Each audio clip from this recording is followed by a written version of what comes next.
anyone asks me what YouTube is, I will show them this. Hashtag crack a nut. Never seen nothing like this before. What every criminal sentence should be. Testicle! Such perfect formation. Simply a masterpiece. That was the beautifulest thing I ever seen. One kick man. Ooh, execution by Nutshot, that's brutal. Superman wins. Fatality.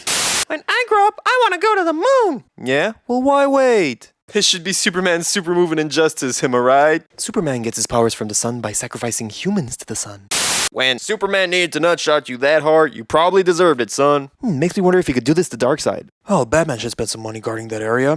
That's how I imagined I would die, getting kicked in the balls by Superman into the sun. Oh, I thought I'd die when I get bitch slapped by a girl into space, but okay. The new Batman vs. Superman looks great. Oh, bless whoever's idea this was. I guess he's a girl now? That man became the first human unicorn. Now we know how Peter Griffin got his balls to his chin.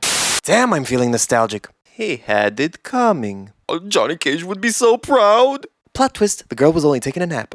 Ooh, I felt that from here. I'm 2 years into the future and I still felt that. This is how North Korea got the first man on the sun. Legend has it he's still flying today.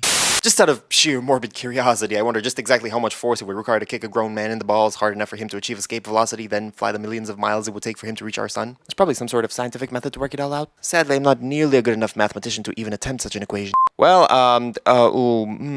you see there's this thing called chaos theory. If you accelerate an average man of 80 kilograms upwards for 1 second, it should require around 880 million newtons of force. The kinetic energy associated with such kick is around 4,840,000,000,000 joules, or 4 gigajoules. This is approximately the energy of 1 ton of TNT. 1 ton of TNT right to the privates. Yep, that would certainly leave a mark. Imagine detonating a nuke inside a pipe with the only open end pointed at your balls. That'll output around the same force. At that point, flying into the sun would be a blessing. But as you saw in the movie, the victim was kicked straight up at the sun. This means that the victim will have a velocity component towards the sun, and even though he is orbiting the sun at the same speed as the Earth, his orbit will be unstable and will eventually spiral into the sun. No, that velocity component pointing towards the sun is relative to the Earth and would reverse at periapse, or perihelion to be more accurate, meaning that a kick directly towards the sun would merely put the victim into an eccentric orbit.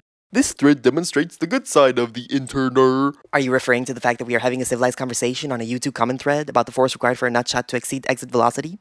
Is this real? Yep, I did it to some random guy and he went straight for the sun. This is overkill. First, he can no longer produce children. Second, dead in the vacuum of space. Third, moves right into the sun. And then who knows what happens when you're in the sun? I can kick harder.